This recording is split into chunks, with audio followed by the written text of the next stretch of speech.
자동으로 매매가 되는 이 시스템과 고수와의 경쟁 여러분 기억나시죠?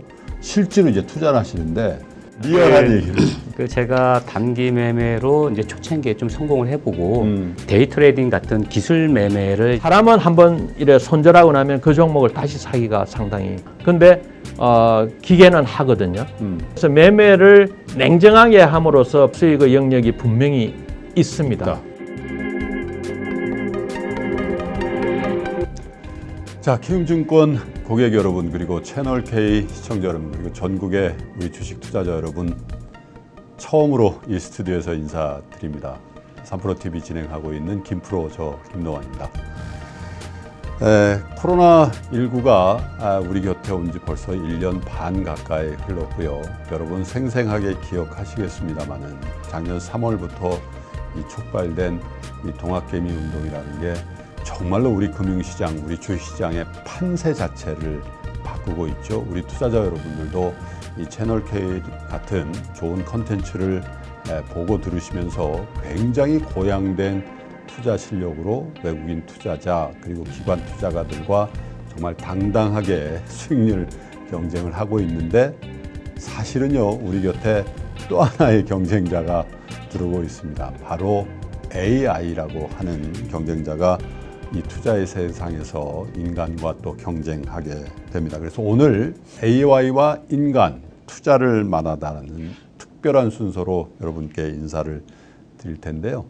작년 말인가요? 올해 초에 어떤 공중파 프로그램에 저도 출연을 한 바가 있습니다만은 AI를 활용한 이 로보 어드바이저, 이 자동으로 매매가 되는 이 시스템과 이 초절정 인간계의 고수와의 경쟁 여러분 기억나시죠? 오늘은요 그 두 주인공을 여기에 모시고 얘기를 좀 나눠보도록 하겠습니다. 먼저 제 오른쪽에 AI를 활용한 투자가 결국 승리할 것이다라고 주장하시는 띵크풀의 김동진 대표님께서 오셨습니다. 어서 오세요, 대표님. 네, 안녕하십니까. 네. 네, 잘 봤습니다. 아이고, 감사합니다. 근데 지셨어요. 네, 맞습니다. 자, 그리고 인간계에 계시지만 어쨌든 AI를 이겼던, 저도 그날 정말 감동적이었는데, 이 키움증권에서 여러 차례 투자 수익률을 경쟁해서 탁월한 1등을 하셨던 분이죠. 마하세븐이라는 닉네임으로 유명하신 분입니다. 한봉호 대표님 오셨습니다. 어서 오십시오. 네, 안녕하세요. 네. 한봉호입니다. 네. 감동적이었습니다. 그렇습니까? 그리고 사람으로서 자부심도 좀 느꼈고. 저는 왠지 지면 안 될 것 같아서 네. 최선을 다했습니다. 근데 지고 계셨잖아요, 그때. 네, 그죠? 맞습니다. 지고 계시다가 역전을 하시고. 근데 사실은 그때 AI도 잘 하셨는데, 그죠? 네, 워낙 뭐 출중한 인간 고수를 만나서 예. 진 것 같습니다. AI도 나름대로 시장 대비 무척 잘했다고 생각합니다. 그래서 AI들끼리 아마 경쟁을 하셨으면 굉장히 좋은 결과가 나오셨을 것 같은데. 감사합니다. 예. 근데 우리가 이제 AI하고 사람하고 이렇게 대결했던 거를 기억하면은 사실 이세돌 구단하고 그죠? 네. 알파고와 이 대결 두 번에 걸쳤는데 사실은 결국 이제 알파고가 완벽하게 이겨버린 거나 그렇죠. 마찬가지. 이제 네. 영원히 못 이길 거라 그런단 말이에요. 네. 해보시니까 어떠시든가요, 한 대표님? 일단 저 같은 경우는 어려움이 네. 일단 제가 가진 뭐 이런 기능성이나 이런 것보다 일단 감정이 이게 좀 불편하더라고요. 어떤 면에서요? 일단 누구한테 보여줘야 된다는 아하. 게 예. 이게 불편하니까 심리적으로 예. 이게 평정심을 유지하기 어렵더라고요. 그러니까 좀 기간이 뭐 1년, 2년, 3년 투자 기간이 이러면 좀 괜찮은데 네. 한 달이라는 기간이 가혹하죠. 이 네. 안에 무언가 성과를 낸다는 게 네. 심리적으로 불편하니까 분석이나 이런 네. 기술을 조금 이렇게 적용할 때 좀 어려움이 많았어요. 예. 그리고 뭐 사실 우리 시청자 여러분들은 그냥 그 한 대표님 사무실 거기만 딱 보시지만 그 주변에 카메라 쫙 있잖아요. 네, 맞습니다. 그런 환경을 감안해서 보면 참 대단한 일을 하신 건데, 대표님은 어떠셨습니까? 이제 개발하신 그 AI 시스템과 네. 초절정 인간계의 고수하고 대결할 때 네. 부담 안 되셔서 만약에 지면은 아니 뭐 질 수 있다고 생각을 했고요. 예. 다만 이제 저희는 생각했던 게 AI가 어느 수준 정도까지 와 있는지 네. 그리고 일반 투자자들이 AI가 실제로 매매를 할 때 어떻게 매매를 네. 하는지를 보여주겠다. 승패를 아하. 떠나서 예. 그것이 이제 출연의 동기였다고 보시면 될 것 같습니다. 네. 그래서 본격적으로 이 AI의 투자 시스템 그리고 프로세스에 대해서 또 우리 예, 사람의 어떤 이 사고 체계 거기서 나오는 투자 결정 프로세스에 대해서 이제 아주 깊이 있게 저희가 얘기를 좀 나눠볼 텐데 어떻습니까? 싱크풀의 AI는 투자 준비 단계에서부터 업종, 종목 그리고 매매 타이밍을 선택할 때 어떤 연구가 기반이 되어 있는 거고? 업종 연구 일반적으로 AI가 초기에 들어왔을 때 주식시장이 초기에 들어왔을 때는 대부분 다 이제 로보 어드바이저라고 해서 그렇죠. 일종의 이제 펀드 매니저 자산 운용을 대신해 주는 개념이었다고 보시면 종목을 되고요. 고르고 사고 파는. 네, 그렇습니다. 네, 그런 관점이었는데 이제 저희가 생각을 한 것은 실은 주식은 실은 이제 저는 한국은행 조사부 출신입니다. 예. 네, 그리고 이제 어디 보면 이제 손에 잡히는 경제라든지 이런 경제 프로에 게스트로 많이 나오셨죠. 아니, 많이 나갔는데 그래서 그런지 이제 저도 주식 경험을 많이 하면서도 느꼈던 게 주식의 어떤 일정 부분은 데이터에 기반하는 어떤 과학적 접근이 가능하지 않겠는가. 네, 이게 이제 기본적인 저희 생각이었고요. 예. 반면에 이제 많은 분들은 이제 주식을 정보로 인식을 많이 하시죠. 예. 그런데 이제 감각적으로 보면 제가 보기에 한 7, 80%는 데이터라고 이제 보는 거고요. 그런 측면에서 봤을 때 이제 주식의 과정을 전부 다 한번 데이터적이고 분석적으로 한번 네. 과학적으로 접근을 해볼 수도 있겠다. 예. 이것이 이제 실은 저희가 이제 그 AI를 활용해서 이렇게 이제 투자를 본격적으로 연구를 하게 되는 어떤 계기라고 보시면 될 것 같습니다. 네. 근데 이제 투자를 하는 과정을 보면 보통 이제 공시 데이터라든지 네. 이런 데이터를 가져오죠. 예. 가져와서 이제 그걸 분석을 합니다. 예. 분석을 하고 이 종목은 저평가된 것 같다, 고평가된 것 같다 판단을 하는 거고요. 네. 그러면서 이제 종목을 추출하고 그리고 필요한 포트폴리오를 구축하고 그러면서 이제 매매를 하는 그 과정이 이제 4단계 과정이라고 네. 볼 수 있습니다. 데이터를 가져오고 예. 애널리스트 그러니까 R1은 이제 데이터를 가져오는데 이제 로봇 기자라고 볼 수 있을 것 같고요. 그냥 그대로 전달하는. R2는 어떻게 보면 로봇 애널리스트라고 볼 수 있는 네. 거죠. 데이터를 분석하는. 예. 그다음에 R3가 이제 일반적으로 말하는 로봇 어드바이저인데 어떻게 보면 펀드 매니저. 매니저라고 보면 되고 예. 맨 마지막은 이제 매매를 대신해 주는 트레이더입니까? 네, 트레이더. 아하. 예. 그래서 이제 4가지 로봇으로 저희는 구분을 하고 있고 그래서 저희 브랜드가 라시인 게 실은 브랜드가 로봇 어셈블리 시스템 네. 온 스탁 인베스트먼트 그러니까 주식 투자와 관련된 어떤 로봇 일관 생산 체제라는 거를 앞자를 딴 겁니다. RASSI. 예, 네. 그래서 모든 과정을 한번 그 빅데이터와 AI를 통해서 한번 지원하는 시스템을 한번 구축할 수 있겠다. 이게 이제 저희의 방향성이었고. 그렇군요. 네. 근데 마침 2018년도 하반기에 정부에서 AI 산업을 지원하면서 2개의 큰 과제를 발표를 했습니다. 하나가 이제 빅데이터 및 AI 기반의 자산관리 지원 서비스 시스템 개발. 네. 또 하나는 이제 빅데이터 및 AI 기반의 개인 맞춤형 의료 지원 시스템 개발. 예. 이렇게 금융과 의료 쪽에 AI를 활용한 서비스 모델을 구축하는 과제를 했는데 저희가 운 좋게 첫 번째 과제의 채택이 주관 기관으로 채택이 됐습니다. 네. 그래서 연구하는 어떤 속도라든지 어떤 개발하는 과정이 좀 더 상당히 깊이 있게 갈 수 있게 되었습니다.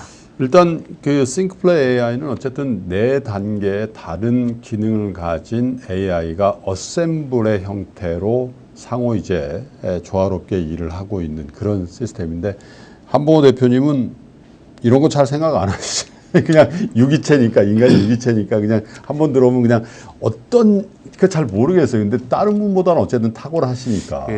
이제 지금 대표님께서 말씀하신 게 예. 사실 인간도 똑같이 해요. 네네. 인간도 똑같이 하는데 예. 이제 선택과 집중이겠죠. 아 선택과 집중. 네네네네. 이제 자기의 강점이 있는 네. 분야를 네. 좀 더 활용하겠죠. 네. 그래서 이제 제 경우를 말씀드리면 예. 일단 시작은 비슷한데 예. 이제 결과는 다르게 나타나는 것 같습니다. 이제 네. 시장을 분석하는 게 우리가 이제 일반적인 게 예. 일단 뭐 기본적 분석, 뭐 기술적 분석 여기서부터 출발을 하겠죠. 네. 그리고 이제 우리가 경제 신문이나 이제 각종 매체를 통해서 정보를 수집을 하겠죠. 예. 그럼 이제 자기가 가진 이제 능력을 가지고 예. 여기서 이제 필터링을 할 거 아닙니까?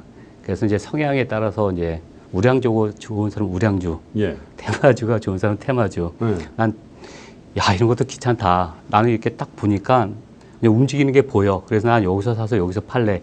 그래서 수익 내는 사람도 있고. 보통 사람은 이제 요 범주 안에서 움직입니다. 근데 이제 저 같은 경우는 이제 한 22년 이 시장에서 이제 쭉 보니까 한계가 있더라고요. 사람은 시간과 돈이 한계가 있습니다. 예. 그러면 시간과 돈이 한계가 있으니까 이거 무턱대고 밀었는데 안 되면 큰일 나는 거 아닙니까? 그렇죠. 여기서 시작하는 겁니다. 이제 시작이 인간이. 예. 그래서 시간과 이 자본이 제한적이다 보니까 항상 돈이 있는 곳에서 예. 연구를 해야겠다. 아.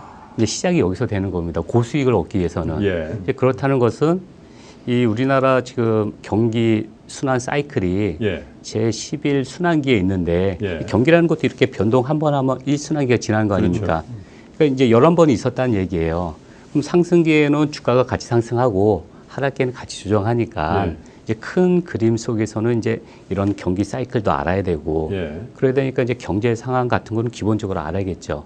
그리고 이 지금 사이클이 이렇게 움직이는데 전 사이클이 이렇다고 해서 요 다음 사이클에도 요 전에 가지고 있던 종목이 오른다는 보장이 없어요. 그렇죠. 주도주가 바뀐다. 네, 바뀔 예. 확률이 높죠. 국내 같은 경우는. 그렇기 때문에 이 산업 동향도 잘 알아야 되고 그럼 산업 동향에 따라서 주도주는 또 뭔지 네. 이런 것도 항상 같이 연구는 하고 있어야 되겠죠. 물론 이제 AI처럼 방대한 걸 다 하지 못하지만 그래도 사람이 이 기억할 수 있는 건 이 주도주 정도는 언제든지 내 머릿속에서 딱 기억하기다 꺼냈을 수는 있거든요. 그러니까 각 그 경기 변화 순환마다 이 주도주 같은 거를 꿰차고 있고 네.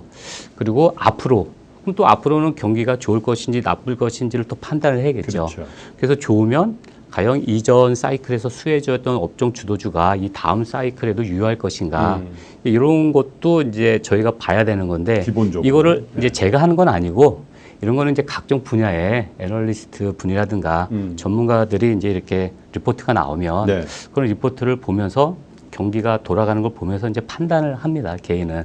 예. 네, 이제 이게 이제 거시경제 같은 거고요. 이제 실질적으로 이제 돈을 벌려면 뭔가 트레이딩 준비를 해야 될 거 아닙니까? 그렇죠. 거기도 R1, 뭐 R2, R3 있었지 않습니까? 네, 네. 그러면 이제 개인들도 이제 트레이딩을 해야 되는데 저 같은 경우는 이제 여러 가지를 합니다. 아무래도 경험이 한 22년 되다 보니까 예. 쉽게 말해서 뭐 이렇게 긴 거, 중간 거, 짧은 거. 짧은 거, 또 이 긴 거 중에서도 예. 주식은 위험자산이니까 네. 이거 올인했다가 망하면 안 되지 않습니까? 그러니까 네. 또 안전자산도 포트폴리오를 꾸며야 되고 예. 이제 이런 가운데 이제 준비를 하는데 그 우리 지금 이제 시청자분들이 좀 궁금한 건 이게 중장기 투자분들도 계시고 이게 단기 성향의 분들도 계시단 그렇죠. 말이에요. 그래서 저 같은 경우는 이제 중장기 투자를 볼 때 이 시장에서 예. 막 과열을 일으켜야 사실 상승을 많이 하거든요. 그러니까 앞으로 좀 가열이 될 것 같다. 시장도 그렇고 업종도 그렇고 가열이 될 것 같다. 그때 좀 열심히 투자를 하고요. 그다음에 이제 가열거리 꼭대기나 좀 식으면 이제 그때는 투자를 좀 쉽니다. 이게 이제 중장기 투자의 저의 핵심적인 부분이고요. 근데 단기 트레이딩 같은 거는 이게 참 말씀드리기가 애매한데 제가 사실은 뭐 단타왕이다 뭐 이런 말로 이렇게 소개되고 있더라고요. 몰랐는데 원래 방송은 네. 시청률에 목을 매. 그래야 많이 보니까. 그래가지고 뭐 갑자기 어디 유튜브에서는 뭐 스캘핑의 아버지라는 얘기도 있고 스캘핑의 뭐 아버지. 음악의 아버지라는 얘기는 들어봤는데 바라고 네. 이런 얘기도 처음 들어봐가지고 좀 네. 당황하기도 하는데요. 그 제가 단기 매매로 이제 초창기에 좀 성공을 해보고 한 20년간 상담을 해본 결과 단기 매매는 이게 좀 타고난 게 강한 것 같다. 기질이죠. 네. 이렇게 기질이 좀 부족한데 도전한다고 해서 다 되는 건 아닌 것 같더라고요. 그래가지고 이 단기 매매 영역 같은 경우는 그냥 자기가 잘한 거를 좀 발전시킨 예. 거기 때문에 예. 제가 이거를 또 크게 말씀드릴 건 없고 요 이전에 종목 선정은 비슷한 이 메커니즘이 그래. 일단 이 개인이 이 강점을 가질 수 있는 건 네. 그 시장 분석을 해서 시장이 좋을 때 열심히 하고 그렇군요. 네, 네. 시장이 안 좋을 때는 좀 쉬어가는 게 여태까지 경우상 가장 좋았던 것 같아요. 근데 어쨌든 AI도 그렇고 우리 인간의 초절권 고수인 한봉호 대표님도 여러분 그냥 이 스캘핑의 아버지 이게 뭐냐면 사실 완전히 그냥 그 거시 경제라든지 산업 동향이라든지 종목의 내재 가치 이거 안 보고요. 그냥 호가를 보면서 계속 뭐 틱딱이라고 하나요? 틱을 따먹는 이런 그걸 이제 매매 기법의 스캘핑이라고 하는데 이게 사실은 되게 좋지 않은 거예요. 이게 뭐 예전에 인디안들이 뭐 이 머리 가지고 머리 베낀다 가지고 이런 꺾이는. 여기서 나온 용어인데 거기에 아버지니까 이거 어떻게 돼? 근데 어쨌든 그게 아니고 AI도 사람도 투자 고수로서 투자 전에 여러 가지 정보를 내 것으로 만드는 준비 단계를 거친다 이런 거거든요. 네, 뭐 근데 이제 맞습니다. 두 분 이제 해보시니까 야 이런 거는 사람에 비해서 이 준비 단계가 좀 부족하다. 또 AI에 비해서 야 이건 내가 좀 모자른데 이런 보완점은 어떤 게 있었을까요? 조금 전에 이제 말씀하신 것처럼 실은 이제 AI의 네. 가장 큰 단점은 학습되지 않으면은 대응하지 못한다라는 예. 거죠. 그러려면 학습이라는 것이 생각보다 많은 데이터가 있어야 됩니다. 예를 들어서 우발적으로 한번 발생하는 어떤 경제 상황이나 예. 이런 것들에 대해서는 실질적으로 선제적으로 대응하지 네. 못한다라고 봐야 되고요.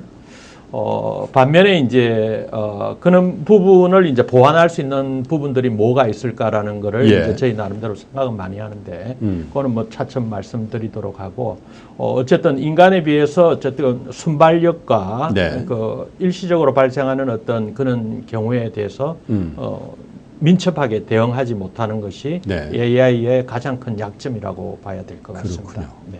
어떻게 보면 약간 기계적으로 대응할 수밖에 없는. 그렇죠. 학습된 것만 가지고 이제 대응을 하게 네. 되는.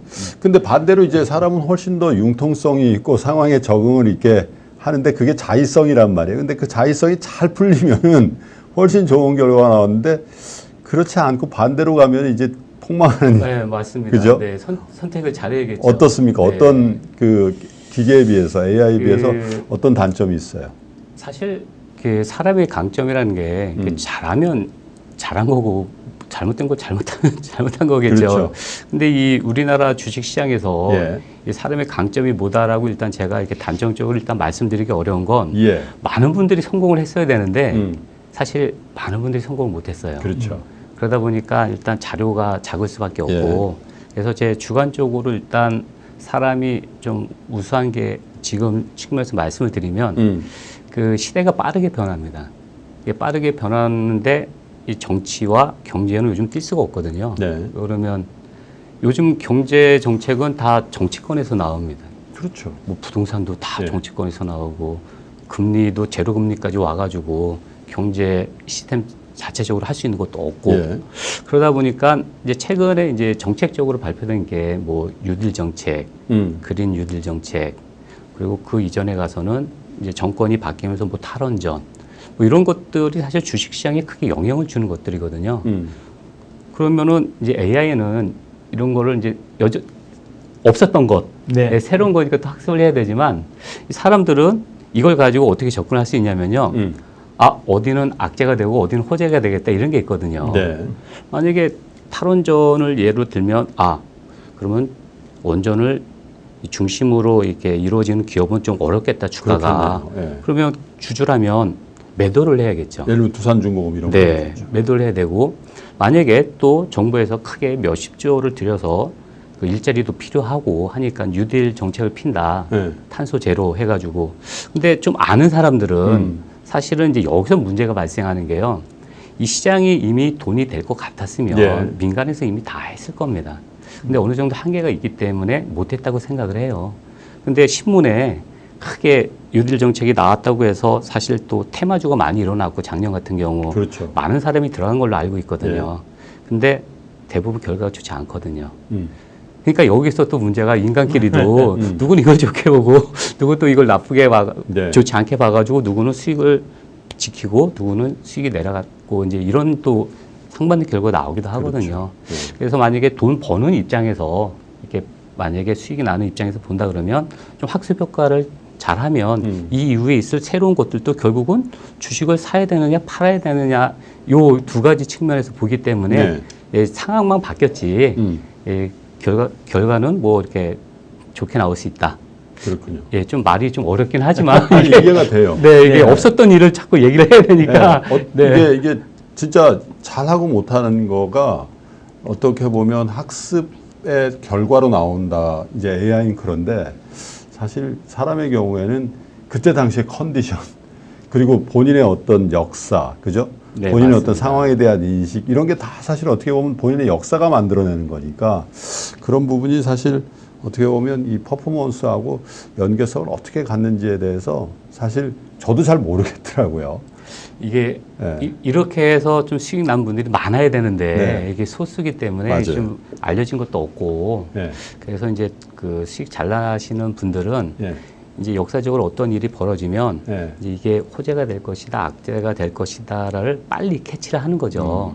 그래서 가지고 있으면 얼른 정리를 한다든가 없으면 새롭게 포트폴리오를 짜가지고 담는다든가 네. 이제 이런 거를 잘하는 사람이 이제 잘하는 거겠죠, 인간 중에서도. 그러니까요. 그게 사실은 네. 노하우지만 그걸 한마디로 정리를 하면 사고 자체를 전략적으로 하는가 아닌가 이건 그렇죠. 굉장히 큰 네, 차이가 네, 있는 네, 것 네. 같아요. AI 관점에서 한번 그 말씀하신 거를 네. 가지고 보면 실은 이제 AI가 선제적으로 인지하지는 못합니다. 예. 근데 이제 실은 AI도 컨터적인 어떤 재무나 거시경제에 있는 변수들을 학습도 하지만 네. 그거보다는 어떻게 보면 지금 현재 시장에서의 어떤 움직임, 예. 어떤 힘의 강도 예. 이런 걸 보면서 동시에 대응은 하는 거죠.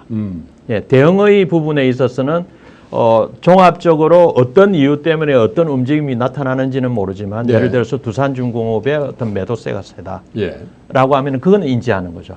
시장에서 대응할 때 그걸 인지해서 매도를 할 수 있는 그러니까 어떻게 보면 추후적으로 대응하는 능력은 AI가 갖추고 있다. 그렇군요. 이래 볼 수 있습니다. 자, 그래서 이제 두 분께 제가 투자 준비 단계에서의 프로세스 그리고 이 한봉호 대표님은 어떤 일들을 하시는지 또 그 안에 있는 의미가 뭔지에 대해서 여쭤봤고요. 이제 투자 실행 단계로 넘어가잖아요. 네. 그러면 김동진 대표님께 이제 투자 실행 단계로 넘어가잖아요. 네. 그러면 김동진 대표님께 제가 여쭤보고 싶은 게 사실 이제 투자를 진행할 때 이 네 가지 프로세스를 말씀하셨는데 네. 실제로 종목을 사고 포트폴리오를 구성하고 그럼 몇 개를 살 거냐, 네. 그죠? 네. 또 어떤 종목들에 집중할 거냐, 비율을 어떻게 할 거냐, 이게 이제 포트폴리오 구성이라고 하는 네, 건데 네, 네. 어떻게 진행을 하는 겁니까? 우선 좀 우리 시청자분들이 좀 AI를 좀 쉽게 이해할 수 있게끔 예. 하기 위해서 제가 한번 말씀을 드리면 그 AI라는 게 워낙 넓은 의미로 사용되니까요. 뭐 가장 넓은 의미는 어떻게 보면 인지, 사람처럼 인지하는 능력까지 이제 학습된다라는 그런 AI부터 또는 이제 저희가 지금 현재 하고 있는 건 어떻게 보면 데이터를 학습하는 AI라고 보시면 되겠죠. 어떤 사고의 인지보다는 주어진 데이터를 학습하는 거라고 보면 되는데 지금 현재 그 현대의 그 지식이 그 실은 볼 수 있는 것이 저는 이제 AI를 만원경이나 현미경과 같다라고 보고 예. 있는데 어떤 말씀인가 하면은 우리가 지금 눈으로는 볼 수 없지만 보이저 2호가 우주 저편의 어떤 사진을 촬영해서 볼 수 있다든지 그렇죠. 예, 그러면은 그게 10의 21성 정도까지 가능하다라고 합니다. 예. 반면에 우리 눈에 전혀 보이지 않지만 어떤 코로나나 뭐 미생물의 어떤 움직임이나 뭐 이런 것들을 분석을 할 수 있는 게 현미경은 10의 마이너스 17성까지 볼 수 있다고 그럽니다. 그러면은 우리 주식 시장뿐만 아니라 우리가 엄청난 어떤 일상 속에 있는 데이터들을 엄청나게 많이 존재하는 겁니다. 근데 그냥 존재했다라고 보는 건데 이거를 어떻게 보면 어떤 만원경이나 현미경처럼 어떤 툴을 통해서 볼 수 있게 하는 것이 AI다. 이렇게 이해하시면 좋을 것 같고요. 네. 그 다음에 이제 본다라고 했을 때 결국은 그러면 그거는 데이터의 어떤 영역일 겁니다. 데이터를 보는 거니까요. 네. 데이터라는 거를 저희는 주식시장을 분석하면서 이제 세 가지로 나눠서 봅니다. 네. 하나는 실은 이제 실적 같은 후행 데이터죠. 예, 실적은 그 전에 먼저 발생을 했고 나중에 발표가 되는 겁니다. 그렇죠. 네, 그래서 후행 데이터라고 저희는 인식을 하고요. 예. 그래서 10% 수익이 늘고 매출이 늘었다지만 어떤 기업은 빠지고 발표하는데 어떤 기업은 올라갑니다. 네.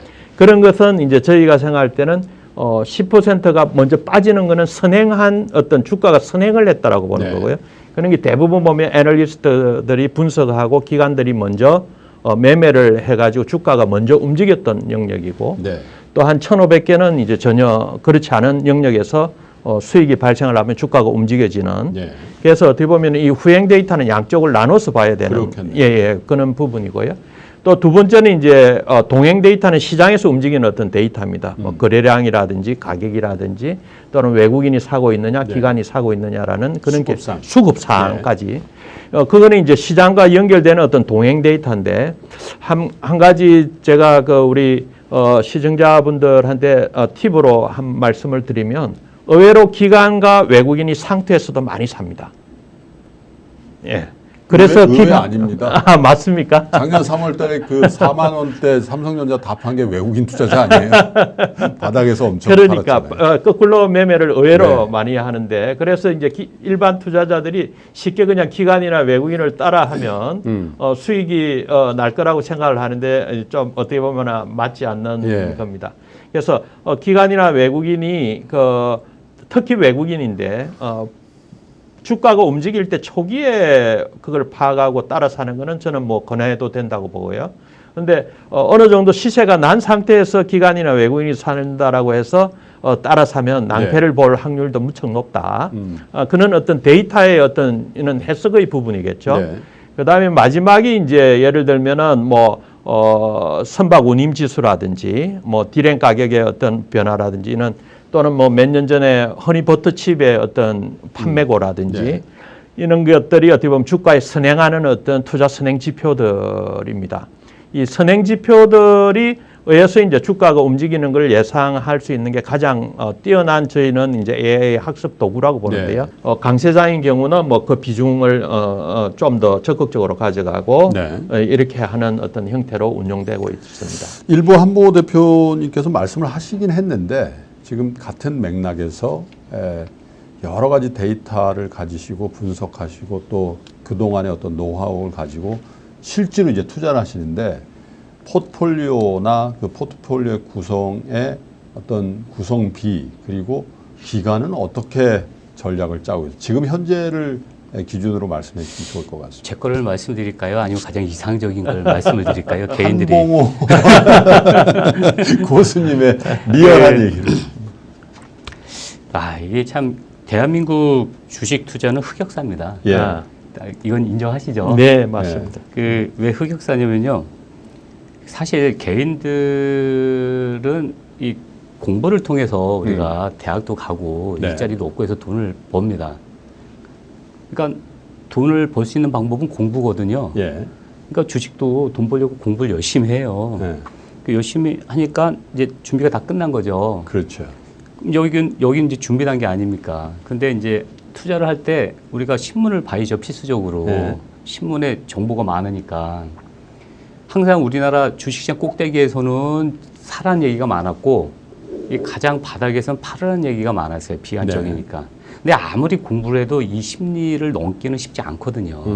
그러니까 결국은 내가 아무리 공부를 해도 군중 심리를 따랐기 때문에 대부분 고점에서 많이 사고 저점에서 많이 파는 이런 흑역사가 사실 몇십 년간 지속됐거든요. 그래가지고 이제 제가 이제 여기서 힌트를 얻었죠. 주변에서 다 열심히 할 때는 좀 쉬어가고 주변에서 다 포기할 때는 주식을 사면 되겠다. 지금 어떤 때예요? 지금 다 열심히 할 때예요? 지금은 좀 쉬어 가야 되는 게 아닌가. 지금 다들 열심히 하시니까. 네, 지금 다들 열심히. 이미 수익을 냈다면. 네, 이게 전제가 되겠죠. 네. 근데 이게 이제 어떤 얘기냐면요. 남들이 열심히 할 때는 우리나라가 박스권이었으니까 이제 경험적으로 좀 수익을 얻기가 힘들고 다들 폭락이 왔는데 던진다는 거는 이제 펀더멘털이 많이 저평가됐다는 그렇죠. 얘기죠. 네. 근데 여기서 사야 되는데 왜 사람들이 여기서 못 사냐? 믿음이 부족한 거죠. 그럼 스스로 내가 살려면은 내 심리를 내가 어떻게 움직여야 되는 계기가 필요하지 않습니까? 그렇죠. 그럼 이 계기를 나 스스로 만들어야 되니까 무언가 나 스스로 종교적인 교리가 필요한 겁니다. 네. 그럼 이거 문구를 만들어야 되는데 사람은 컴퓨터로 이렇게 입력을 하면 될 거 아닙니까? 사람은 내가 나를 설득시키기에는 사실 어려워요. 그러니까 예. 뭔가 문구를 만들어야 되는데 제가 한 20년간 뭐가 가장 이 공포 구원이 왔을 때 사기가 좋은가 문구를 만들었어요. 어떤 겁니까? 나라는 망하지 않는다. 나라는 망하지 않는다. 나라가 망하지 않으면 다시 정상으로 올 거 아닙니까? 예. 만약에 이게 여기가 이제 큰 의미가 있어요. 만약에 내가 이걸 사서 나라가 망하면 내가 뭘 갖고 있어도 망하는 거예요. 웬만하면. 현금을 갖고 있어도 망하는 거고 그렇죠. 주식이 나라가 망하면 주식이 망하나 현금이 망하나 부동산이 망하나 똑같을 거 아닙니까? 예. 이때 주식을 사면 큰 기회가 된다는 이제 그 교훈을 많이 얻었죠. 근데 저도 이제 인간이니까 폭락이 오면 많이 사고는 싶은데 못 사겠더라고요. 나죠. 왜 다들 망한다고 하니까. 네. 이번 그 코로나19 때만 해도 그때도 세계가 망한다고 그랬죠. 세계가 그러니까 지구가 망한다 그랬어요. 지구가 망한다 그러고 이제 그 협력했던 지구촌이 깨져서 회복이 안 된다 그랬거든요. 계속. 그러니까 열심히 사긴 힘들죠. 조금은 사지만.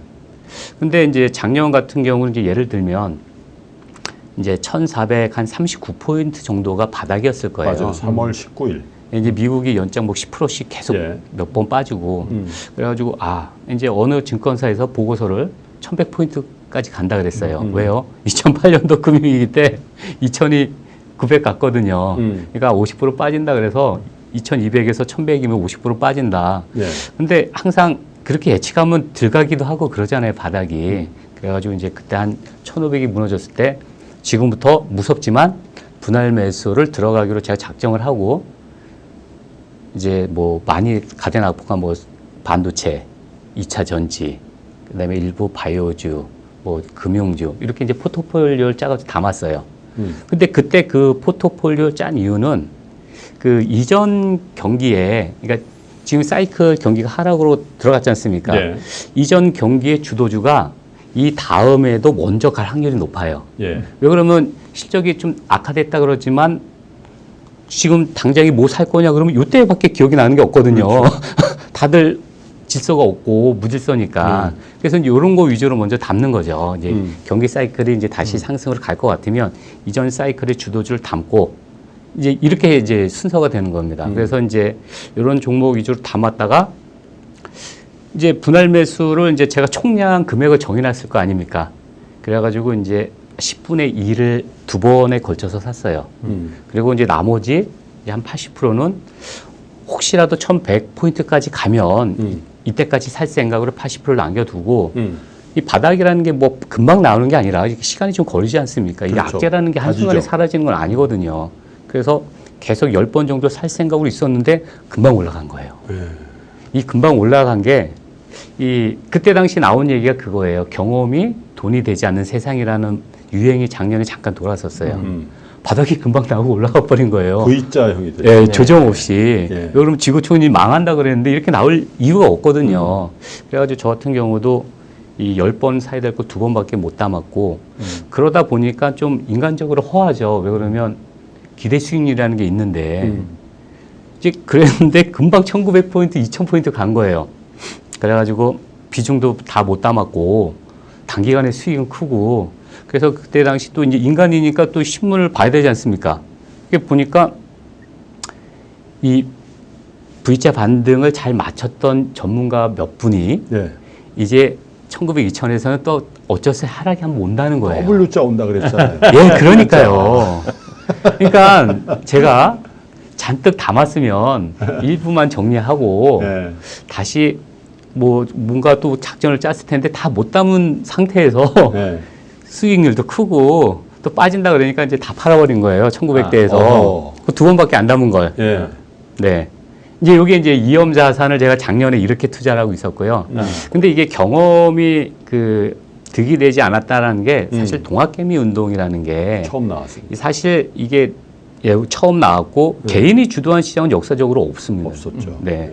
이게 처음 주도했고 그다음에 또 이 정치권에서 미국 정치권에서 아무래도 이대로 경제가 파탄이 나면 또 표 문제도 있으니 이 공격적으로 푼 이유가 2008년도에 성공한 경험이 있거든요. 금융위기 왔을 때. 그렇죠. 그래서 이제 그걸 보면서 저도 이제 1,400 왔을 때 어차피 이 정치권은 경기를 죽일 수 없다. 그래서 이제 그걸 믿고 이제 산 거거든요. 경험으로. 그랬는데 이제 너무 급격하게 갔기 때문에 좀 실패를 했고 또 이제 요거와는 다르게 요건 위험자산 아닙니까? 주식은. 그러면 저도 트레이더인데 만약에 이게 안 되면 무언가 살아남는 생존의 방법이 또 있어야 될 게 아닙니까? 그래서 저 같은 경우는 이제 2017년도 9월 달에 그 경기가 이제 고점을 찍고 이제 빠졌어요. 그래가지고 경기가 빠졌는데 전 세계 증시를 보니까 경제를 보니까 저성장에 저물가에 이걸 경기 살리기 위해서 금리를 하면은 또 제로 금리에 또 거기에다가 나라, 가게, 기업들은 부채가 많아지고 이게 문제가 있겠더라고요. 그래가지고 이제 주식은 이제 주식대로 포트폴리오 꾸려서 이렇게 경기가 상승하면 담고 하락하면 비중을 줄이고 이게 이제 제가 하던 방식이고요. 혹시라도 이제 모르겠다 싶어서 2017년도부터 금을 모으기 시작했어요. 금을 주식처럼 샀어요. 그래가지고 2017년도에 제가 처음 금을 살 때가 1온스가 1,200불이 무너질 때였거든요. 네. 지금은 1,870불 정도 됩니다. 1,120불 될 때부터 이렇게 사봤더니 금도 이렇게 주식처럼 이렇게 분석을 하니까 이게 재미가 있더라고요. 그래가지고 주식에서 수익이 나면 금을 옮겨서 계속 금을 사는 게 지금 한 4년 차 사고 있습니다. 그 금 다 어디 있습니까? 18, 19, 20, 20. KRX에서 통해서 사니까 이렇게 숫자로만 있어요.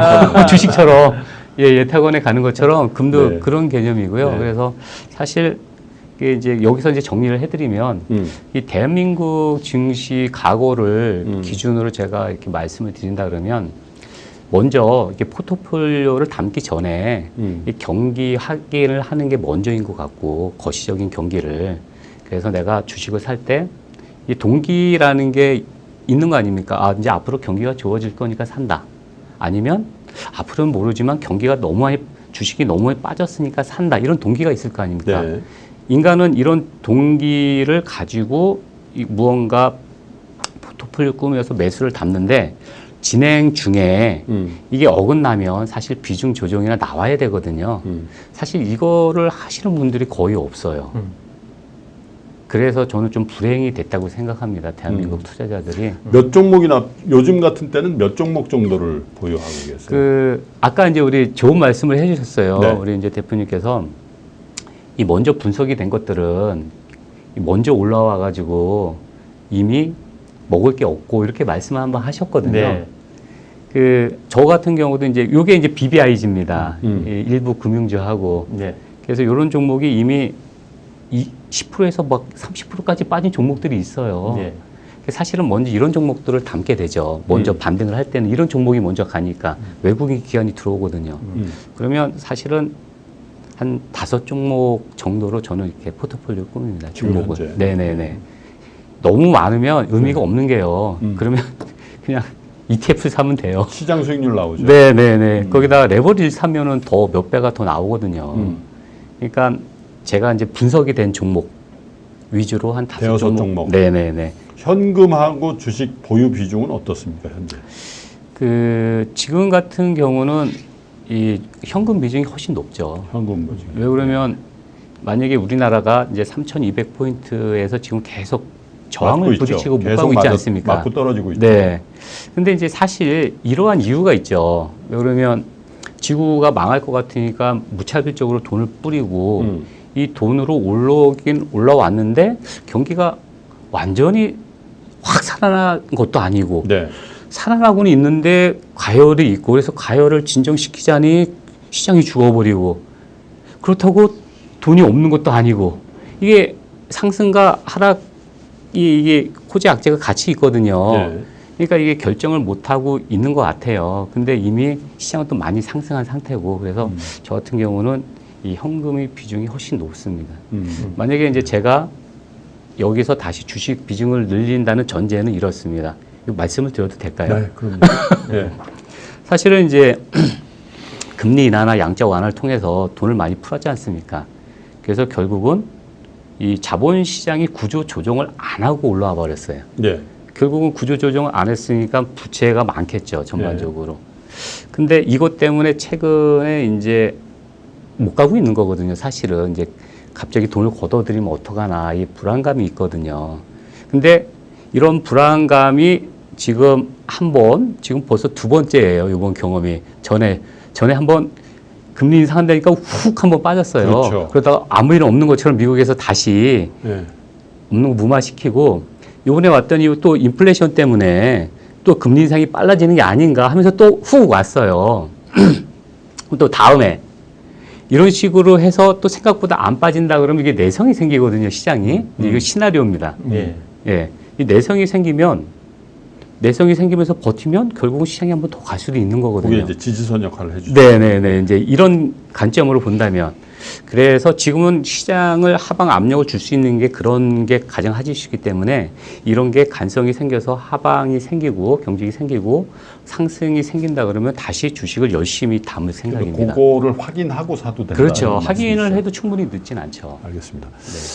자, 이 투자 성과를 내기도 하고 또 어쩔 때는 눈물의 손절도 쳐야 되잖아요. 근데 사실 그게 굉장히 고통스러워요. 네. 입절도 손절도. 네. 주식하고 사랑에 빠지지 말라고 그러는데 저는 이제 단기 매매를 잘 안 하는 스타일이다 보니까 한 5, 6년씩 갖고 있는 종목을 아침에 출근할 때 말이죠. 솔직히 말씀드리면 오늘 내가 진짜 팔아야지 그러고 나오는데 이게 잘 안 돼. 그래서 사실 그런 거는 기계적으로 하면 참 좋겠다. 네, 네. 그래서 리스크에 대한 관리, 네. 그죠? 네. 이익 실현이라든지 아니면 손실을 확정하는 일들도 네, 그리고 네. 이제 현금 말씀하셨습니다만은 그 비중을 갖고 가는 게 이제 전체적으로 보면 리스크 관리인데 네. AI 어떻게 합니까? AI는 뭐 별도로 저희가 그 어떤 리스크 관리나 이런 거를 뭐 특별하게 한다기보다는요. 네. 어떤 알고리즘에 의해서 예. 움직여진다라고 봐야 될 것 같습니다. 그러면은 뭐 여러 가지 시장의 여건을 보지만 저희 그 라시 같은 경우가 이제 시장의 어떤 강도를 좀 체크하는 네. 영역이 있다라고 보시면 될 것 예. 같고요. 그래서 이제 시장이 약하다라고 보면은 이제 상대적으로 매매를 짧게 하는 것 같습니다. 그리고 이제 강세장이라고 보면은 이제 좀 더 적극적으로 길게 가져가는 네. 경향이 있고요. 근데 결국은 뭔가 하면 우리나라 주식 시장에서는 매매하는 게 맞다. 예, 그러니까 어떻게 보면은 팔고 다시 사고 그러면은 이제 AI가 이렇게 잘하는 게 더 올라갈 수도 있지만 이 자리에서는 과거의 데이터를 봤을 때 파는 게 맞다라고 하면 얘는 그냥 팔아버리는 그렇죠. 거예요. 예. 이유 그냥 절대적으로 팔아버립니다. 예. 근데 사람은 대부분이 보면 내 주식은 좀 더 갈 것 같다라는 생각을 갖게 되는 것 같습니다. 뭐 저도 마찬가지고. 네. 근데 잘 가면은 역시 나의 판단이 좋았지만 많은 경우가 반복적으로 하다 보면 AI가 확률이 맞는 거죠. 예, 그와 같은 어떤 부분인 것 같고요. 그래서 그냥 기계적으로 매수 매도는 우리나라에서는 하는 게 맞다. 뭐 계속 말씀을 하셨지만 실은 저희가 2015년부터 분봉 데이터를 가지고 이제 이렇게 쭉 다 종합적으로 이래 했는데 2014년도에 아마 1,400 얼마였던 것 같습니다. 네. 그리고 작년에 뭐 급격한 상승이 있었지만 2019년까지 한 5년간 이래 보면 종합주가 지수가 한 50% 정도 올랐습니다. 네. 예, 그러면은 한 2019년부터 14년부터 19년까지 보면 연 한 10%가 안 되게 올라간 거거든요. 그렇죠. 그리고 재밌는 거는 실은 삼성전자나 특정한 어떤 일정 종목들을 빼고 나면 뭐 예. 저희가 분석을 해봤을 때 신세계가 분명히 우리나라 대표 기업이지 않습니까? 빠져버렸죠. 40% 빠졌습니다. 그러니까요. 네. 예. 그다음에 포스코도 45% 빠졌습니다. 최근에도 좀 올랐어요. 네, 예. 최근에 올랐지. 그렇게 두고 봤을 때 과연 우리나라에서 장기 투자라는 게 맞느냐라는 거죠. 그렇다라고 보면 네. 우리 소장님 6년간 가지고 계시는 거는 조금 아닐 수 있다. 비자발적 장기 투자입니다. 그래서 저희 라시 같은 경우도 이제 결국은 뭔가 하면 손절을 잘한다고 봐야 되고요. 예, 매도를 잘한다라고 봐야 되는 것 같고 초과 수익은 결국은 매도에 있다. 네. 근데 이제 사람은 예를 들어서 조금 애매한 건 있습니다. 저희가 이거를 하다 보니까 이제 라시 같은 경우에는 손절을 할 때 팔아버립니다. 파는 게 이제 좀 더 싸게 살 확률이 있다라고 했을 때는 파는 거죠. 뭐 장도 약하면 좀 더 확인하고 살 네. 수도 있는데 사람은 한번 이래 손절하고 나면 그 종목을 다시 사기가 상당히 정말 어렵다고. 네, 어렵습니다. 근데 기계는 하거든요. 예, 그러한 어떻게 보면 인간과 기계의 근본적인 차이점은 있는데 그러한 측면에서 매매를 냉정하게 함으로써 발생하는 어떤 초과 수익의 영역이 분명히 있습니다. 있다. 예. 알겠습니다. 우리 한 대표님은 언제 손절을 하세요? 예, 이게 이제 뭐 백전백승 할 수는 없으니까 맞습니다. 이거 안 돼. 불가능합니다. 네. 잘라야 되잖아요. 네, 잘라야 됩니다. 네. 언제 어떻게? 이제 제가 생각하는 이제 우리 개인들이 사용할 수 있는 네. 이제 가장 이상적인 투자 방법은 이제 최근에 이제 유행한 거예요. 예. 과거에도 있었지만 과거에는 묻혔다가 예. 이제 최근에 이제 꽃을 피운 게 가치 투자죠.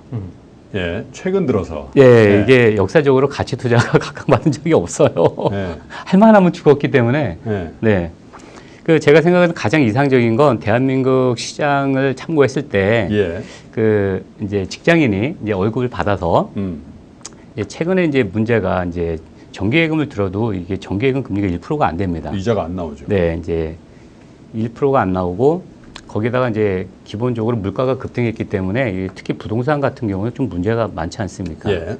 그러니까 이제 만약에 내가 저축할 돈이 예전에 만약에 100만 원이었으면 50만 원을 가장 혁신적인 기업에 50%를 투자를 합니다. 몇 종목 포트폴리오 꾸며가지고. 네. 최근에는 혁신 못하면 다 대부분 후퇴하거든요. 기업들이. 도태되죠. 네, 도태되고. 그렇기 때문에 50% 사고 50%는 이렇게 은행권에 잠깐 맡겨둡니다. 만약에 이렇게 12달을 했습니다. 그러면 600만 원은 주식에 들어가 있고 600만 원은 예비금으로 있을 거 아닙니까? 우리나라는 이 사이클을 많이 타기 때문에 결과적으로 공포 구간이 또 올 수밖에 없거든요. 작은 공포든 큰 공포든. 그때 탁 한 번에 포지션 매매로 삽니다. 기존에 샀던 종목들을. 저는 이게 가장 현실적이지 않나. 과거부터 이런 생각을 해봤거든요. 네. 제가 이제 종목을 살 때는 이제 좀 공포 구간이 왔을 때 사는 걸 즐겨 합니다. 그러면 평소에도 주가가 싸대요. 대한민국 증시가. 근데 올라가도 싸대요.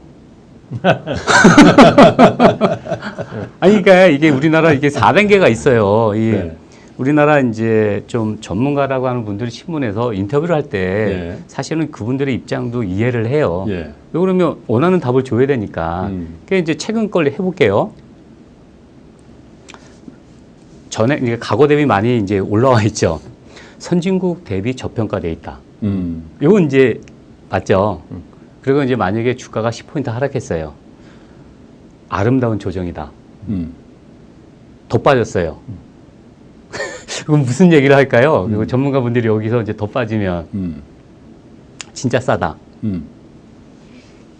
본격적으로 담아라.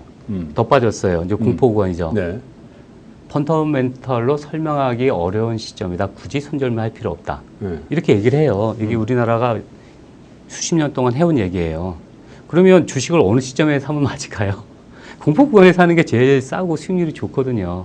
그래서 제가 이제 선호하는 방법은 이 경기 사이클도 있고 그 안에 또 작은 조정도 많기 때문에 좀 일시적으로 주가가 공포 구간이 왔을 때 사가지고 이때가 무질서죠. 쉽게 말하면. 그렇죠. 그러니까 이걸 더 함축적으로 말씀을 드리면 무질서한 구간에 사서 질서가 있는 구간에 팔 때가 수익이 제일 지금은 좋았습니다. 질서가 있는 구간. 지금은 질서가 있죠. 왜 그러면 경제 시스템대로 가니까. 금리 올린다 그러니까 와 이러잖아요. 금이 또 안 올린다 그러니까 좋아지.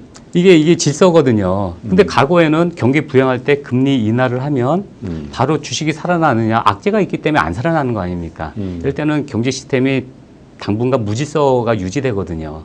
그러니까 결국은 이 정치와 경제가 잠깐 무질서할 때 주식을 사면 싸게 사서 질서가 생길 때 팔면 고수익은 아직까지 유효한 것 같아요. 그래서 하여 무질서 말씀을 하시니까 저도 선명하게 기억이 나는데 작년 3월 중순에 미국의 모든 자산이 빠졌잖아요. 네, 맞습니다. 미국 국채 가격도 빠지고 주식 물론 빠지고 또 금도 빠지고 금도 빠졌습니다. 유가 빠지고 유가는 뭐 하물며 마이너스까지 갔잖아요. 선물이 근데 사실은 이 상관관계상 질서가 있는 시기에는 이게 채권이 빠지면 주식이 올라가고 뭐 이런 상관관계를 가져야 되는데 그냥 이 공포가 극계에 달하드니까 무질서한 매도가 나오고 무질서한 가격 형성이 됐던 건데 그때 엄청나게 매수 신호가 반짝반짝 이렇게 됐다는 얘기죠. 그래서 이제 이게 기간이 좀 길 줄 알고 지구촌이 무너진다고 하니 예. 한 나라가 잠깐 위기가 오는 거하고 틀리지 않습니까? 그래서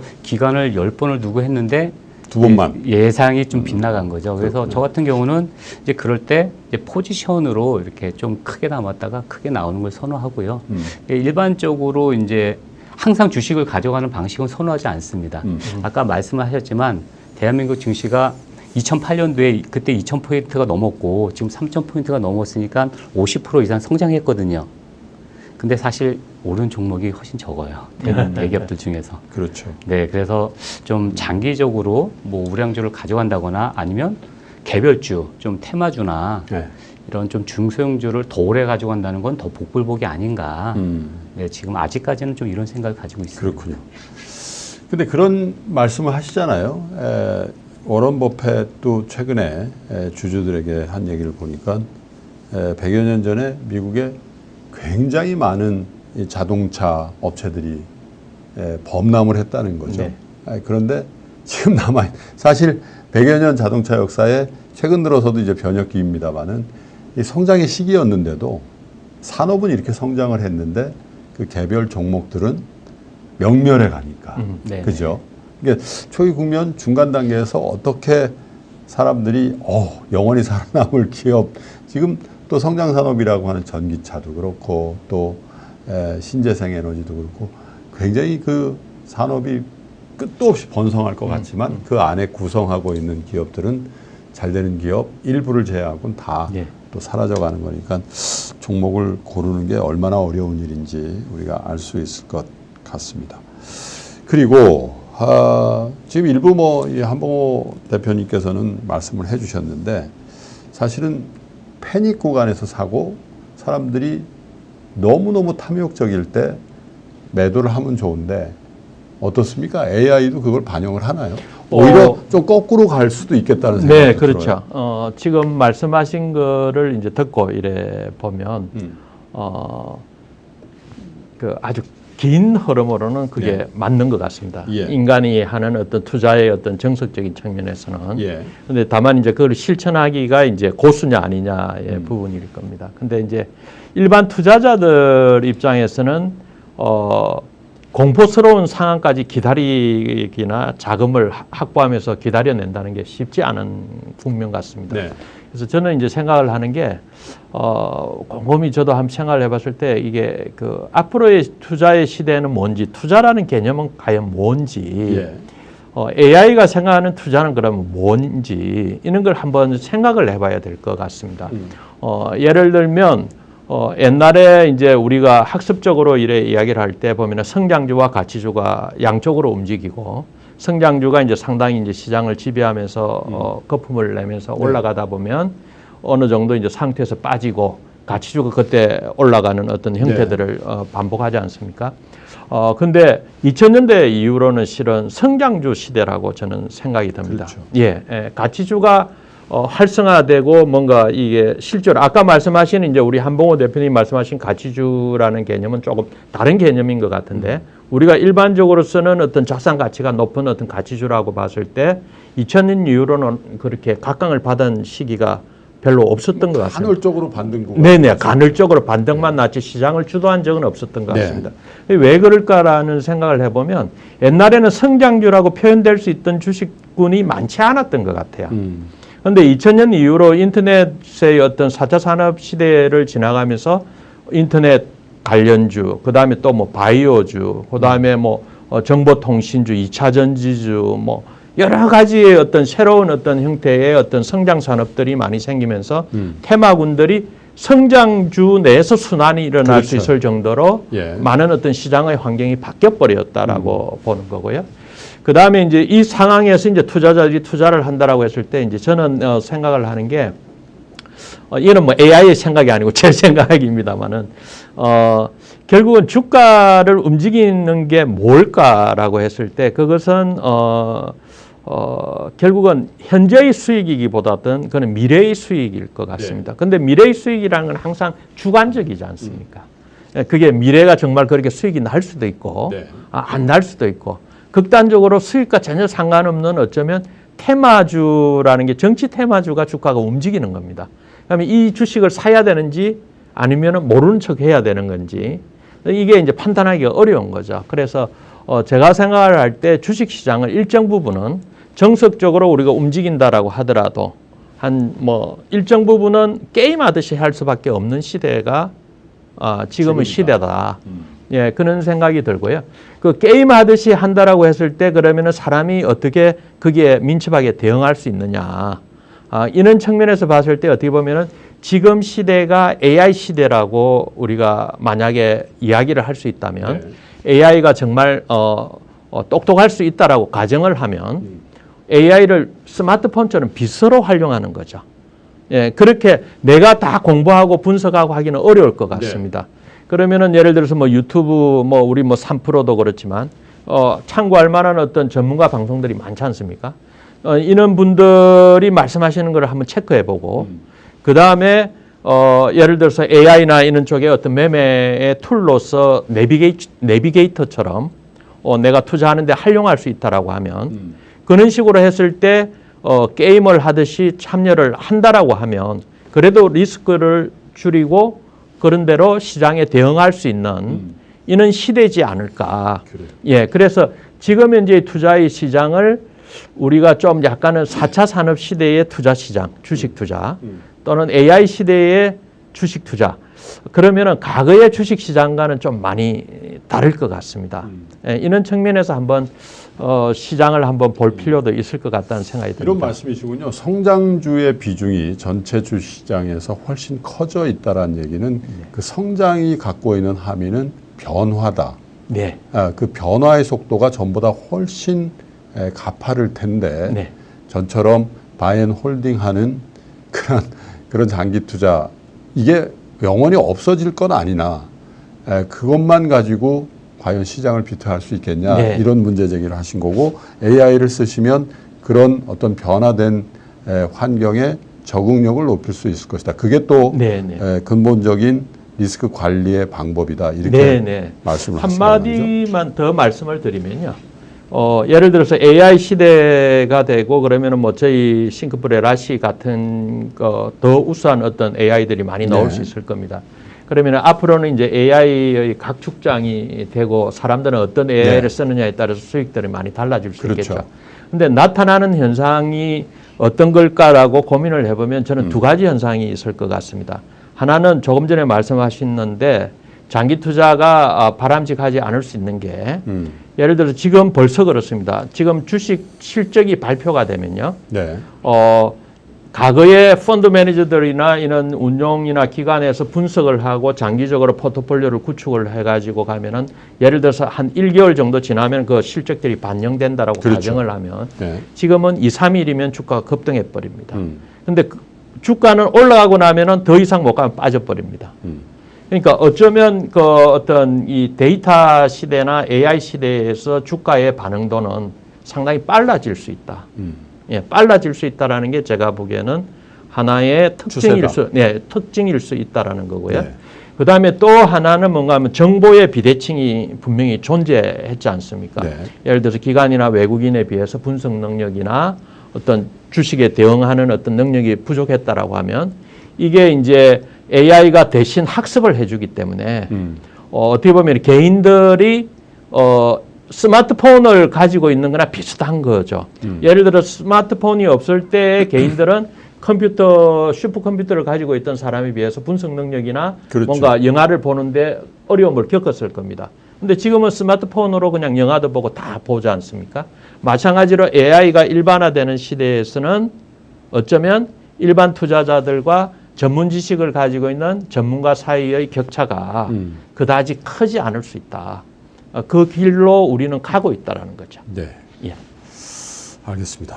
이 AI 시대의 어떤 그 당위성에 대해서 우리 김 대표님께서 말씀을 해주셨는데 일부 뭐 한봉호 대표님께서도 말씀을 해주시긴 하셨는데 이런 변화의 시대 그리고 또 엄청난 속도로 변화하고 있는 시대에 이제 한 22년 하셨잖아요, 그죠? 네, 맞습니다. 뭐 이 노하우도 생기지만 여러 가지 이제 한계 같은 것도 많이 이제 보시게 될 거란 말이에요, 네, 한계 그죠? 많이 좀 그리고 이제 있죠. 네. 사실은 24시간 내내 우리가 주식시장에 또 이렇게 몰입할 수도 없고 또 여러 가지 사업도 해야 되고 또 직장 다니면 요즘에 9시 되면 자리에 없대요.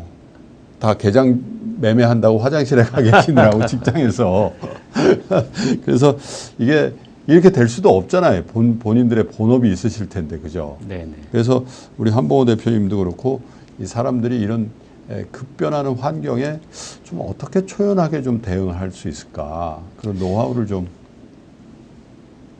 뭐 이렇게 이론적으로는 뭐 어렵지는 않습니다. 그 꺼버리면 AI는 되나요? 그걸 집적해야 되니까 어려운 거고 사람은 그게 어렵지 않아요. 네. 그 사람은 그 사실 뭐 전반적인 걸 다 학습을 하지 않기 때문에 이제 제가 이제 인간의 그 능력치에 대해서 이제 잠깐 생각을 해본 게 네. 시간도 유한하고 돈도 유한하고 뭐 능력도 유한할 거 아닙니까? 예. 그러면 위험은 최대한 피하고 음. 수익 낼 수 있는 구간에 최대치를 뽑아야 된다. 이게 이제 제가 생각하는 투자거든요. 그러니까 이제 이거를 이제 제가 한번 대입을 해보겠습니다. 네. 요즘 이제 아까 이제 뭐 가치주 성장주를 말씀하셨지만 그 성장 가치주가 최근에 시가총액 큰 것들이 많이 가요. 근데 그게 미래에도 계속 갈 수 있을 것인가?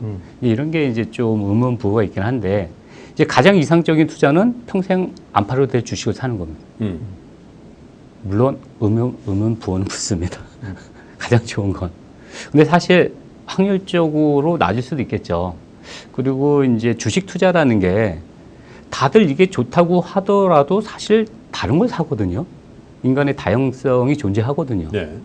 그러니까 결국은 인간이 자기의 성향이나 이런 환경의 변화를 이겨야 되는데 그러면 결국은 나 자신도 극복을 해야 되고 시장 자체도 극복을 해야 되거든요. 그렇죠. 그럼 이 두 가지를 극복하는 방법은 결국은 피나는 노력밖에 없거든요. 그러니까 이 피나는 노력 중에 또 효율 떨어지는 걸 하면 결과가 안 좋을 거 아닙니까? 그래서 제가 이제 생각하는 건 그 가장 좋았던 결과를 아까 말씀드렸지만 무질서에 사서 질서에 파는 거예요. 그러면 이 무질서는 어떤 원인에 의해서 코로나19나 금융위기 때문에 생겼으며 이 무질서가 어떻게 다시 질서를 갖는지를 정치, 경제적인 여러 가지 원인들을 살펴보면 되거든요. 이게 이제 저는 간성이라고 표현을 하는데, 간성. 예, 이 상승 간성이 나올 때 어떠한 악재가 생겨서 이거를 정치, 경제적으로 어떤 원인으로 막아가지고 이거를 지속시켰는지를 네. 분석을 하고, 그럼 다음에는 간성이 깨질 거 아닙니까? 그러면 어떤 악재에 의해서 이 간성이 무너진지를 분석을 하면 다음에는 이 악재가 어떠한 이 학습 효과를 통해서 정치, 경제로 어떤 활동을 하면 다시 상승 간성으로 돌아갈 수 있는가 이런 거를 꾸준히 하면 되는 거거든요. 네. 그러니까 이 노력을 사실 꾸준히 하면 이 부분에 있어서만큼은 사람도 AI가 될 수 있다. 네. 좋은 AI가 되는 거예요. 이거는 인간이 할 수 있는 거거든요. 네. 노력을 통해서. 사실 제가 이제 이런 노력을 한 게 한 21년 됐고요. 처음에는 아무것도 몰랐어요. 그냥 동학개미 운동처럼 주변에서 다 투자한다고 하니까 있는 거 10만 원 넣고 했는데 금방 내려가더라고요. 그래서 이건 아닌가 보다. 네. 이제 그래서 이제 노력한 게 이런 결과거든요. 그렇군요. 네네.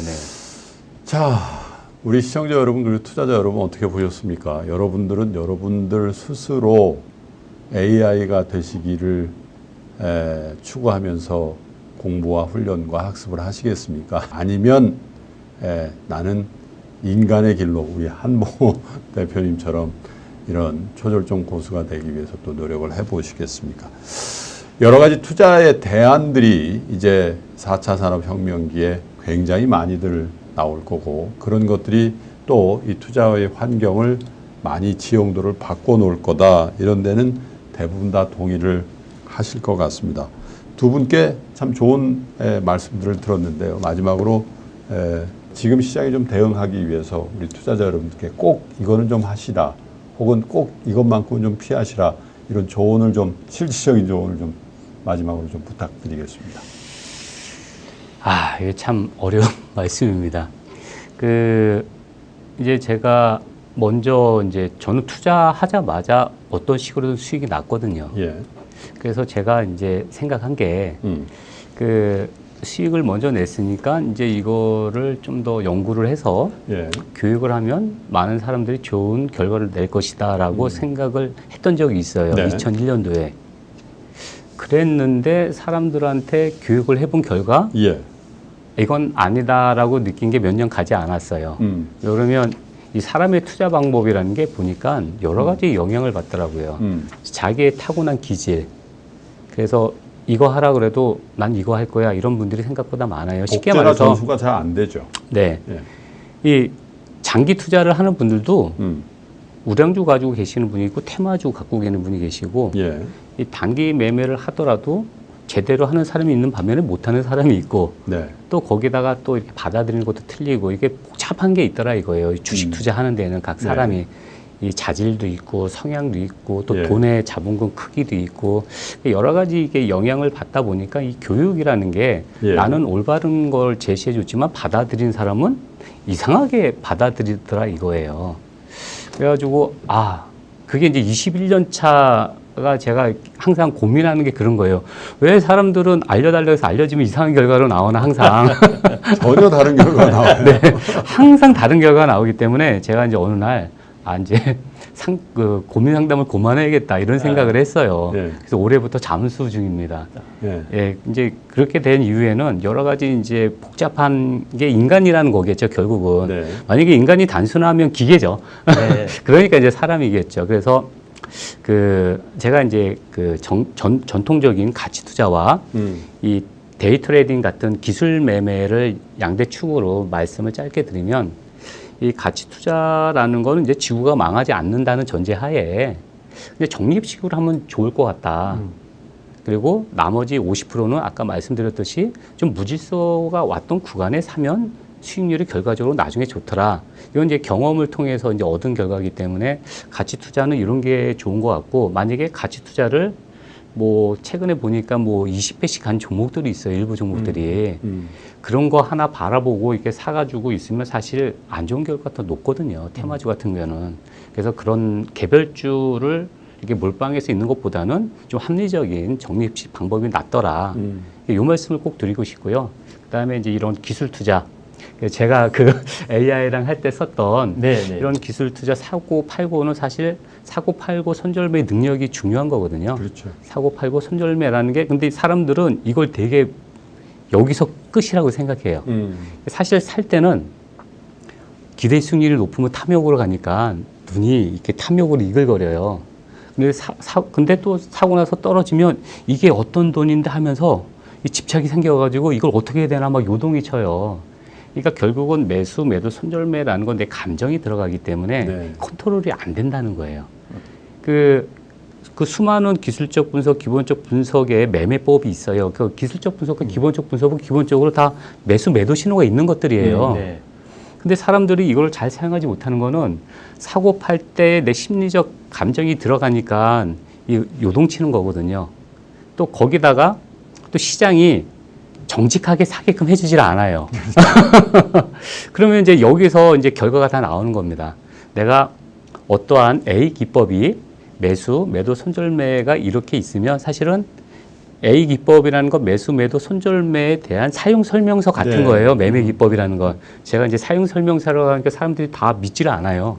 그러니까 매수, 뭐 쉽게 말해서 떨어질 때 사시오. 매도 충분히 오르면 파시오. 이런 게 사용 설명서거든요. 그러니까 매매 기법이라는 건 사용 설명서 같고 그걸 사용하는 사람이 그 심리를 잘 감당할 수 있고 요게 잘 통할 만한 시장에 써야 된다. 이런 거거든요. 그러니까 이게 결론적으로 기술 매매는 이 사용하는 사람의 그 기술 수준과 그렇죠. 시장이 좋은 시장이 결합됐을 때 좋은 결과가 나는 거거든요. 근데 아무 때나 넣는다고 해서 되는 것도 아니고 이게 많은 투자자분들이 단기 매매 쪽에 이런 걸 오해하고 계셔가지고 매매 기법은 무슨 비기가 아니라 그냥 사용 설명서 같은 거예요. 이게 이거를 어떻게 따먹는지에 대한 사용 설명서 같은 거고 그거를 사용하는 사람이면 잘 따는 거고 원숭이면 잘 못 딸 거 아닙니까? 그렇죠. 이런 겁니다. 그래서 이 매매 기법이라는 건 그 자체가 비기가 아니고 잘 사용해야 되고 그게 시장하고 좋은 시장을 결합됐을 때 좋은 결과가 나오는 겁니다. 그래서 이 단기 매매는 이러한 거니 아무나 들어오지 마시고 들어오시는 순간에 고난을 겪으세요.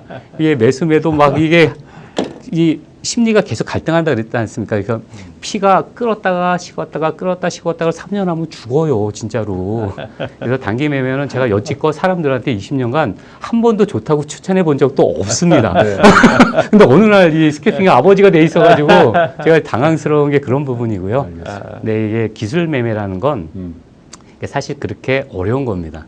그래서 전통적인 좀 적립식 매매의 일부는 자금을 유보했다가 무질서할 때 같이 사두면 그 국내 증시 같은 경우는 좀 보편적으로 좋은 결과 얻었다라 이 말씀을 꼭 드리고 싶습니다. 지금은 질서의 구간이니까 주식 비중을 조금 적절히 좀 줄여놓으시고 무질서한 구간을 기다리는 게 지금 우리 투자자들에게 좀 권하고 싶은 네, 맞습니다. 네. 자, 김동진 대표님. 네. 요즘 많은 분들이 어쨌든 주식 투자를 많이 하시고 있습니다. 아마 제가 보기 이제 우리나라 주식 시장도 이제 대중화가 되는 어떤 그런 원년이나 마찬가지죠. 그런 느낌이 듭니다. 근데 이제 제가 드리고 싶은 말씀은 저도 뭐 여러 가지 한 뭐 산전수전 다 겪어보고 여러 가지 매매들을 해봤습니다만은 제가 보기에 일반적으로 그냥 우리가 접근할 수 있는 부분은 그나마 주식을 좀 과학적으로 좀 접근하는 것이 맞지 않겠나. 그것이 학습이 됐든 어떠한 논거가 됐든 안 그러면 데이터에 기반을 했든 그래서 이제 과학적인 어떤 접근 과학이라는 게 결국은 어떻게 보면 이제 데이터의 부분입니다. 옛날에는 데이터가 너무 분석해야 되는 데이터가 너무 많았지만 지금은 어떻게 보면은 일정 부분들은 많은 곳에서 저희 뭐 싱크풀만이 아니라 많은 곳에서 데이터 분석을 잘 하는 것 같습니다. 데이터 분석이 잘 되어 있는 것을 시간을 줄여가지고 활용할 수 있는 이런 시대인 것 같고요.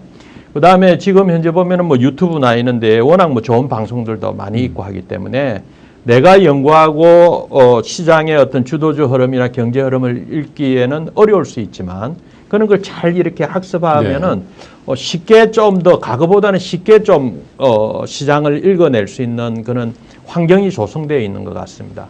그래서 투자를 너무 어떻게 보면은 비과학적인 것보다는 과학적으로 접근을 하면 쌓여가면 어느 순간에 좀 더 깨치고 수익도 안정적으로 낼 수 있는 그런 것이 아닌가 그런 생각이 듭니다. 그리고 AI라는 것은 결국은 뭔가 하면 여러 가지의 관점에서 활용이 가능합니다만은 AI를 말 그대로 스마트폰처럼 활용한다.